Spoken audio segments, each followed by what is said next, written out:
ಮೇಷರಾಶಿಯವರಿಗೆ ಸಾಡೆ ಸಾತಿ ಯಾವಾಗ ಪ್ರಾರಂಭ ಆಗುತ್ತೆ, ಅದರಲ್ಲಿ ಬರುವಂಥ ಕಷ್ಟಗಳನ್ನು ಹೇಗೆ ಎದುರಿಸೋದು, ಅನುಕೂಲತೆಗಳು ಯಾವ ರೀತಿ ಇರುತ್ತೆ ಅನ್ನೋದನ್ನು ಈ ವಿಡಿಯೋದಲ್ಲಿ ತಿಳಿಸ್ತಾ ಹೋಗ್ತೀನಿ. ಅದಕ್ಕಿಂತ ಮುಂಚೆ ಮೇಷರಾಶಿಯವರ ವ್ಯಕ್ತಿತ್ವವನ್ನು ನೋಡೋಣ.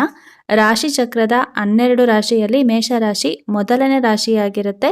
ಮಂಗಳನು ಮೇಷರಾಶಿಯ ಚಿಹ್ನೆಯ ಅಧಿಪತಿಯಾಗಿರ್ತಾರೆ. ಮಂಗಳನ ಪ್ರಭಾವದಿಂದಾಗಿ ಮೇಷರಾಶಿಯವರು ಹೆಚ್ಚು ಶಕ್ತಿಶಾಲಿಗಳಾಗಿರ್ತಾರೆ, ಹಾಗೆಯೇ ಉತ್ಸಾಹಿಗಳಾಗಿರ್ತಾರೆ. ಬೆಂಕಿಯ ಅಂಶದ ಚಿಹ್ನೆ ಮತ್ತು ಮಂಗಳನ ಪ್ರಭಾವದಿಂದಾಗಿ ಮೇಷರಾಶಿಯವರು ಸರಿ ಮತ್ತು ತಪ್ಪುಗಳ ಬಗ್ಗೆ ತಮ್ಮದೇ ಆದ ದೃಷ್ಟಿಕೋನವನ್ನು ಹೊಂದಿರ್ತಾರೆ.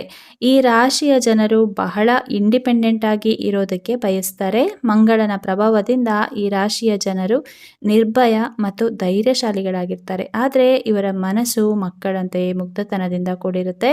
ಮೇಷರಾಶಿಯವರು ಸಣ್ಣ ಪುಟ್ಟ ವಿಷಯಗಳಿಗೂ ಕೂಡ ತುಂಬಾನೇ ಕೋಪ ಮಾಡ್ಕೋತಾರೆ, ಆದರೆ ಅಷ್ಟೇ ಬೇಗ ಶಾಂತರಾಗ್ತಾರೆ. ಮೇಷರಾಶಿಯವರು ಪ್ರೈವೇಟ್ ಲೈಫ್ನ ತುಂಬಾನೇ ಇಷ್ಟಪಡ್ತಾರೆ. ಕಂಫರ್ಟಬಲ್ ಝೋನ್ನಲ್ಲಿ ಏಕಾಂಗಿಯಾಗಿ ಇರೋದು ಅಂದರೆ ಇವರಿಗೆ ತುಂಬಾ ಇಷ್ಟ. ಜೀವನದಲ್ಲಿ ಇವರಿಗೆ ತಮ್ಮದೇ ಆದ ಸಿದ್ಧಾಂತಗಳಿರುತ್ತೆ. ಅದರೊಂದಿಗೆ ಇವರು ಎಂದೂ ಕೂಡ ರಾಜಿ ಮಾಡಿಕೊಳ್ಳೋದಿಲ್ಲ. ಇವರು ತುಂಬಾ ಪ್ರೈವೇಟ್ ಪರ್ಸನ್ ಆಗಿರೋದ್ರಿಂದ ಇವರಿಗೆ ಬೆರಳೆಣಿಕೆಯಷ್ಟು ಸ್ನೇಹಿತರ ಬಳಗ ಇರುತ್ತೆ. ಹೆಚ್ಚು ಸ್ನೇಹಿತರು ಇವರಿಗೆ ಇರೋದಿಲ್ಲ. ಮೇಷರಾಶಿಯವರಿಗೆ ಸಹಾಯ ಮಾಡುವಂಥ ಗುಣ ಯಾವಾಗಲೂ ಇರುತ್ತೆ. ಕೆಲವೊಂದ್ಸಲ ಬೇರೆಯವರಿಗೆ ಸಹಾಯ ಮಾಡೋದಕ್ಕೋಗಿ ಅಪಾಯವನ್ನು ಇವರೇ ತಮ್ಮ ಮೈ ಮೇಲೆ ಎಳೆದುಕೊಳ್ತಾರೆ. ಮೇಷರಾಶಿಯವರದ್ದು ಡೋಂಟ್ ಕೇರ್ ವ್ಯಕ್ತಿತ್ವ ಆಗಿರುತ್ತೆ. ಹಾಗಾಗಿ ಇವರು ಜನ ತಮ್ಮ ಬಗ್ಗೆ ಏನು ಅಂದ್ಕೋತಾರೆ ಅನ್ನೋದ್ರ ಬಗ್ಗೆ ಜಾಸ್ತಿ ತಲೆ ಕೆಡಿಸ್ಕೊಳ್ಳೋದಿಲ್ಲ. ತಮಗೆ ಏನು ಅನಿಸುತ್ತೋ ಅದನ್ನು ಮಾಡ್ತಾರೆ. ಕೋಪ ಬಂದರೆ ಬೇಗ ಕಂಟ್ರೋಲ್ ಆಗೋದಿಲ್ಲ. ಸ್ವಲ್ಪ ಟೈಮ್ ಆದಮೇಲೆ ಇವರೇ ಶಾಂತ ಸ್ಥಿತಿಗೆ ಬರ್ತಾರೆ. ಪರಿಸ್ಥಿತಿಯನ್ನು ಅರ್ಥ ಮಾಡಿಕೊಳ್ಳುವವರಾಗಿರ್ತಾರೆ. ಯಾವುದೇ ವಿಷಯದಲ್ಲಾದರೂ ಕೂಡ ತಮ್ಮದೇ ನಡಿಬೇಕು ಅನ್ನುವಂಥ ಹಠ ಸ್ವಭಾವ ಇವರದ್ದೇನೂ ಆಗಿರೋದಿಲ್ಲ. ಕಾಂಪ್ರಮೈಸ್ ಗುಣ, ಕ್ಷಮಿಸುವಂಥ ಗುಣ ಅವರಲ್ಲಿರುವಂಥ ಪಾಸಿಟಿವ್ ಅಂಶವನ್ನು ಪ್ರತಿನಿಧಿಸುತ್ತೆ. ಮೇಷರಾಶಿಯವರು ಯಾವುದೇ ಕೆಲಸ ಮಾಡಿದ್ರೂ ಕೂಡ ಅತ್ಯಂತ ಶ್ರಮ ವಹಿಸಿ ಕೆಲಸವನ್ನು ಮಾಡ್ತಾರೆ. ತಮ್ಮದೇ ಆದ ರೀತಿಯಲ್ಲಿ ಪ್ಲ್ಯಾನಿಂಗ್ಗಳನ್ನು ಮಾಡಿಕೊಂಡು ಕೆಲಸವನ್ನು ಮುಗಿಸ್ತಾರೆ. ಪದೇ ಪದೇ ಕೆಲಸವನ್ನಾಗಲಿ ಅಥವಾ ತಮ್ಮ ಪ್ಲ್ಯಾನಿಂಗ್ಗಳನ್ನಾಗಲಿ ಚೇಂಜ್ ಮಾಡೋದು ಇವರಿಗೆ ಇಷ್ಟ ಆಗೋದಿಲ್ಲ. ಹಾಗಾಗಿ ಮೇಷರಾಶಿಯಲ್ಲಿ ಹೆಚ್ಚಿನವರು ಒಂದೇ ದಾರಿಯಲ್ಲಿ ಸಾಗ್ತಾ ಇರ್ತಾರೆ. ಇವರು ದೇವರನ್ನು ತುಂಬಾ ನಂಬ್ತಾರೆ. ಪಾಸಿಟಿವ್ ವ್ಯಕ್ತಿತ್ವ ಇವರದ್ದಾಗಿರುತ್ತೆ. ಯಾವುದೇ ಕೆಲಸ ಮಾಡೋದಕ್ಕೆ ಬರೀ ದೇವರನ್ನೇ ನಂಬದೆ ತಮ್ಮ ಸಾಮರ್ಥ್ಯದ ಮೇಲೆ ನಂಬಿಕೆ ಇಡುವವರಾಗಿರ್ತಾರೆ. ಮೇಷರಾಶಿಯವರು ತುಂಬ ಸೆಂಟಿಮೆಂಟ್ ವ್ಯಕ್ತಿಗಳು. ಹಾಗೆ ಇವರ ಕನಸು ಬಹಳ ದೊಡ್ಡದಾಗಿರುತ್ತೆ. ಮೇಷರಾಶಿಯವರು ಜನರೊಂದಿಗೆ ಜಾಸ್ತಿ ಬೆರೆಯೋದಿಲ್ಲ. ಇನ್ನು ಮೇಷರಾಶಿಯವರಿಗೆ ಶನಿಯ ಸಾಡೆ ಸಾತಿ ಯಾವಾಗ ಪ್ರಾರಂಭ ಆಗುತ್ತೆ ಅಂತ ನೋಡೋದಾದರೆ, ಶನಿಯ ರಾಶಿ ಬದಲಾವಣೆಯಿಂದ 2025ರಲ್ಲಿ ಮೇಷರಾಶಿಯ ಮೇಲೆ ಸಾಡೆ ಸಾತಿ ಉಂಟಾಗುತ್ತೆ. ಶನಿ ಅಂದರೆ ಎಲ್ರಿಗೂ ಕೂಡ ಸ್ವಲ್ಪ ಭಯ ಇದ್ದೇ ಇರುತ್ತೆ. ನ್ಯಾಯ ದೇವತೆ ಎಂದೇ ಕರೆಯಲ್ಪಡುವ ಶನಿ ಯಾವಾಗ ಯಾರ ಮೇಲೆ ಅವಕೃಪೆ ಬೀರ್ತಾರೋ ಗೊತ್ತಾಗೋದಿಲ್ಲ. ಶನಿಯ ಸಂಚಾರದಿಂದಾಗಿ 2025ರಲ್ಲಿ ಮೇಷರಾಶಿಯವರು ಸಾಡೆ ಸಾತಿಗೆ ಒಳಗಾಗ್ತಾರೆ. 2025 ಮಾರ್ಚ್ 29ರಂದು ಅವರ ಸಾಡೆ ಸಾತಿ ಆರಂಭವಾಗುತ್ತೆ. ಇದೇ ಸಂದರ್ಭದಲ್ಲಿ ಮಕರ ರಾಶಿಯವರು ಸಾಡೆ ಸಾತಿಯಿಂದ ಮುಕ್ತರಾಗ್ತಾರೆ. ಮೇಷರಾಶಿಯವರು ಸಾಡೆ ಸಾತಿಗೆ ಒಳಗಾಗ್ತಾರೆ.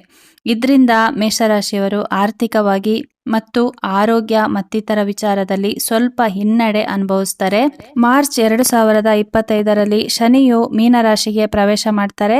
ಶನಿ ಯಾವಾಗ ಮೀನರಾಶಿಗೆ ಪ್ರವೇಶ ಮಾಡ್ತಾರೋ ಆ ಕ್ಷಣದಿಂದನೇ ಮೇಷರಾಶಿಗೆ ಸಾಡೆ ಸಾತಿ ಆರಂಭವಾಗುತ್ತೆ. ಸಾಡೆ ಸಾತಿಯಿಂದ ಮೇಷರಾಶಿ ಆರ್ಥಿಕವಾಗಿ ತೊಂದರೆಯನ್ನು ಅನುಭವಿಸಬೇಕಾಗುತ್ತೆ. ಈ ಸಂದರ್ಭದಲ್ಲಿ ಆದಾಯ ಹೆಚ್ಚಾಗೋದಿಲ್ಲ, ಖರ್ಚುಗಳು ವಿಪರೀತವಾಗುತ್ತೆ. ಜೇಬಿನಲ್ಲಿ ತೂತು ಇದೆ ಎಂಬಂತೆ ಹಣ ಖಾಲಿ ಆಗ್ತಾ ಇರುತ್ತೆ. ಇದರಿಂದ ಮಾನಸಿಕ ಒತ್ತಡ ಜಾಸ್ತಿ ಆಗ್ಬೋದು. ಇನ್ನು ಮೇಷರಾಶಿಯವರು ಆರೋಗ್ಯದ ಕಡೆ ಹೆಚ್ಚು ಗಮನವನ್ನು ಹರಿಸಬೇಕಾಗತ್ತೆ. ಆಹಾರದಲ್ಲಿ ಎಣ್ಣೆ, ಸಕ್ಕರೆ, ಉಪ್ಪು, ಖಾರ ಇದನ್ನೆಲ್ಲ ಕಡಿಮೆ ಮಾಡ್ಕೊಳ್ಳಿ. ತರಕಾರಿ, ಹಣ್ಣು ಹೆಚ್ಚಾಗಿ ಸೇವಿಸಿ ಆರೋಗ್ಯವನ್ನು ಕಾಪಾಡ್ಕೊಳ್ಳಿ. ಆರೋಗ್ಯ ಸಮಸ್ಯೆಯನ್ನು ಹಗುರವಾಗಿ ತಗೋಬೇಡಿ. ಸಾಡೆ ಸಾತಿ ಸಮಯದಲ್ಲಿ ಜೀವನ ಸಂಗಾತಿ ಜೊತೆ ಸಮಸ್ಯೆ ಉಂಟಾಗ್ಬೋದು. ಇಬ್ಬರ ನಡುವೆ ಒಳ್ಳೆ ಅಂಡರ್ಸ್ಟ್ಯಾಂಡಿಂಗ್ ಇರುವಂತೆ ನೋಡ್ಕೊಳ್ಳಿ. ಸಾಡೆ ಸಾತಿ ಅಂದರೆ 7.5 ವರ್ಷ ಅಂತ ಅರ್ಥ. ಈ ಸಂದರ್ಭದಲ್ಲಿ ಶನಿದೇವರು ನಿಮಗೆ ಎಲ್ಲ ರೀತಿಯ ಜೀವನದ ಅನುಭವವನ್ನು ನಿಮ್ಮ ಮುಂದೆ ಬಿಚ್ಚಿಡ್ತಾರೆ. ಸಂಬಂಧದ ಬೆಲೆ ನಿಮಗೆ ತುಂಬ ಚೆನ್ನಾಗಿ ಅರ್ಥವಾಗುತ್ತೆ. ಯಾರನ್ನ ನೀವು ನಿಮ್ಮವರು ಅಂತ ಅಂದ್ಕೊಂಡಿರ್ತೀರೋ ಅವರು ನಿಮ್ಮವರಲ್ಲ ಅನ್ನುವಂಥ ಕಹಿ ಸತ್ಯ ಈ ಸಾಡೆ ಸಾತಿ ಸಮಯದಲ್ಲಿ ನಿಮಗೆ ಅನುಭವಕ್ಕೆ ಬರುತ್ತೆ. ಸಾಡೆ ಸಾತಿ ದಿನಗಳಲ್ಲಿ ನಿಮಗೆ ಎಲ್ಲ ವಿಷಯದಲ್ಲೂ ಕೆಟ್ಟದ್ದೇ ಆಗುತ್ತೆ ಅನ್ನೋ ಭಯ ಖಂಡಿತ ಬೇಡ. ಶನಿದೇವರು ನಿಮಗೆ ಎಷ್ಟೇ ಕಷ್ಟ ಕೊಟ್ಟರೂ ಕೂಡ ನಿಮ್ಮ ಬೆನ್ನೆಲುಬಾಗಿ ನಿಂತಿರ್ತಾರೆ. ಶನಿದೇವರು ನಿಮಗೆ ಅನೇಕ ರೀತಿಯ ಕಷ್ಟಗಳನ್ನು ಕೊಟ್ಟು ಒಂದು ಕಲ್ಲು ಹೇಗೆ ಪೆಟ್ಟು ತಿಂದು ಶಿಲೆ ಆಗುತ್ತೋ ಹಾಗೆ ನಿಮಗೆ ಕಷ್ಟ ಕೊಟ್ಟು ಜೀವನದಲ್ಲಿ ಪರಿಪೂರ್ಣ ವ್ಯಕ್ತಿಯನ್ನಾಗಿ ಮಾಡ್ತಾರೆ. ಮೇಷರಾಶಿಯವರು ನ್ಯಾಯ ಧರ್ಮದ ದಾರಿಯನ್ನೇ ಆಯ್ಕೆ ಮಾಡಿಕೊಳ್ಳಿ. ಶನಿದೇವರು ಕೆಲವೊಮ್ಮೆ ನಿಮ್ಮ ಪೂರ್ವಜನ್ಮದ ಕರ್ಮದ ಆಧಾರದ ಮೇಲೆ ಈ ಜನ್ಮದಲ್ಲಿ ಕಷ್ಟಗಳನ್ನು ಕೊಡ್ತಾರೆ. ಶನಿದೇವರು ಮೇಷರಾಶಿಯವರಿಗೆ ಮಾರ್ಚ್ 29, 2025ರಿಂದ 2.5 ವರ್ಷದವರೆಗೂ ಕೂಡ ದ್ವಾದಶ ಭಾವದಲ್ಲಿರ್ತಾರೆ, ಅಂದರೆ 12ನೇ ಮನೆಯಲ್ಲಿರ್ತಾರೆ. ಈ ಸಂದರ್ಭದಲ್ಲಿ ನೀವು ಧಾರ್ಮಿಕ ವಿಷಯಗಳಲ್ಲಿ ಹೆಚ್ಚು ಗಮನವನ್ನು ಹರಿಸ್ತೀರಾ. ನಿಮ್ಮ ಆರೋಗ್ಯ ಸಮಸ್ಯೆ ಸುಧಾರಣೆ ಆಗುತ್ತೆ. ಸಂಬಂಧಗಳಲ್ಲಿ ಬಿರುಕು ಮೂಡುವಂಥ ಸಾಧ್ಯತೆ ಇರುತ್ತೆ. ಇದರಿಂದ ಕೆಲವೊಮ್ಮೆ ಸಂಬಂಧ ಗಟ್ಟಿಯಾಗ್ಬೋದು, ಇಲ್ಲ ಸಂಬಂಧದಿಂದ ದೂರವಾಗ್ಬೋದು. ಶನಿಯ ಸಾಡೆ ಸಾತಿ ಸಮಯದಲ್ಲಿ ಹಣದ ವಿಷಯದಲ್ಲಿ ತುಂಬಾ ಕೇರ್ಫುಲ್ ಆಗಿ ಇರೋದು ಉತ್ತಮ. ಯಾವುದೇ ಕಾರಣಕ್ಕೂ ಕೂಡಿಟ್ಟ ಹಣವನ್ನು ಕಳೆದುಕೊಳ್ಳುವ ಪರಿಸ್ಥಿತಿಗೆ ನಿಮ್ಮನ್ನು ನೀವು ತಂದುಕೊಳ್ಬೇಡಿ. ಯಾಕಂದರೆ ಒಮ್ಮೆ ಸಂಪಾದಿಸಿದ ಹಣವನ್ನು ನೀವು ಕಳೆದುಕೊಂಡಲ್ಲಿ ಮತ್ತೆ ಅದನ್ನು ಮರಳಿ ಪಡೆಯೋದು ತುಂಬಾ ಕಷ್ಟ. ಯಾವುದೇ ನಿರ್ಧಾರ ತಗೋಬೇಕಾದ್ರೆ ಸ್ವಲ್ಪ ಯೋಚನೆ ಮಾಡಿ ಟೈಮ್ ತಗೊಂಡು ನಿರ್ಧಾರಗಳನ್ನು ತಗೊಳ್ಳಿ. ದುಡುಕಿ ನಿರ್ಧಾರಗಳನ್ನು ತಗೋಬೇಡಿ. ಸಾಡೆ ಸಾತಿ ಸಮಯದಲ್ಲಿ ಮೇಷರಾಶಿಯವರೇನಾದರೂ ಬಿಸ್ನೆಸ್ ಮಾಡಬೇಕು, ಹಣವನ್ನು ಇನ್ವೆಸ್ಟ್ ಮಾಡಬೇಕು ಅಂತ ಬಂದಾಗ ನಿಮ್ಮ ಜಾತಕವನ್ನು ನುರಿತ ಜ್ಯೋತಿಷ್ಯರಿಂದ ಒಮ್ಮೆ ಪರಿಶೀಲಿಸಿ ಮತ್ತೆ ನಿರ್ಧಾರಗಳನ್ನು ತೆಗೆದುಕೊಳ್ಳಿ. ಸಾಡೆ ಸಾತಿ ಅನ್ನೋದು ಒಬ್ಬ ವ್ಯಕ್ತಿಗೆ ಒಂದು ಎಚ್ಚರಿಕೆಯ ಗಂಟೆ ಅಂತಲೇ ಹೇಳ್ಬೋದು. ಆದಷ್ಟು ಯಾವುದೇ ವಿಷಯದಲ್ಲೂ ಕೂಡ ಅಲರ್ಟ್ ಆಗಿರೋದು ಉತ್ತಮ.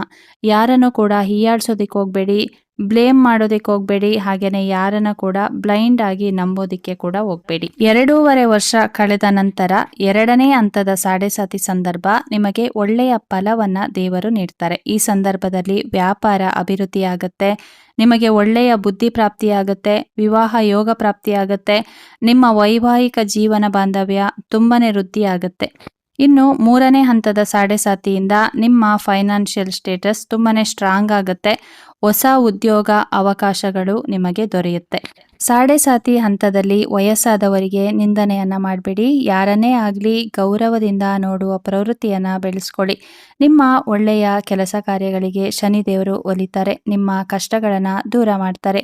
ಬೇರೆಯವರಿಗೆ ಸಹಾಯ ಮಾಡುವ ಗುಣ ನಿಮ್ಮಲ್ಲಿದ್ದರೆ ನಿಮ್ಮ ಕಷ್ಟಗಳು ಬಹಳ ಬೇಗ ಬಗೆಹರಿಯುತ್ತೆ. ಸಾಡೆ ಸಾತಿ ಅಂತ ಭಯ ಬೀಳುವಂಥ ಅವಶ್ಯಕತೆ ಏನೂ ಇಲ್ಲ. ಪಾಸಿಟಿವ್ ಆಗಿ ಥಿಂಕ್ ಮಾಡಿ ಧರ್ಮ ನ್ಯಾಯದ ಹಾದಿಯಲ್ಲೇ ನಡೀರಿ. ಶನಿದೇವರು ನಿಮ್ಮ ಕರ್ಮ ಧರ್ಮಗಳಿಗೆ ತಕ್ಕ ಫಲವನ್ನು ಕೊಡ್ತಾರೆ. ಆ ದೇವರು ನಿಮಗೆ ಒಳ್ಳೆಯದನ್ನೇ ಮಾತ್ರ ಮಾಡಲಿ ಅಂತ ಈ ವಿಡಿಯೋನ ಇಲ್ಲಿಗೆ ಎಂಡ್ ಮಾಡ್ತಾ ಇದ್ದೀನಿ. ವಿಡಿಯೋ ಇಷ್ಟ ಆಗಿದ್ರೆ ಲೈಕ್ ಮಾಡಿ, ಶೇರ್ ಮಾಡಿ, ಕಮೆಂಟ್ಸ್ ಮಾಡಿ, ಸಬ್ಸ್ಕ್ರೈಬ್ ಮಾಡ್ಕೊಳ್ಳಿ. ಸಿಗೋಣ ಮುಂದಿನ ವಿಡಿಯೋದಲ್ಲಿ. ಧನ್ಯವಾದಗಳು.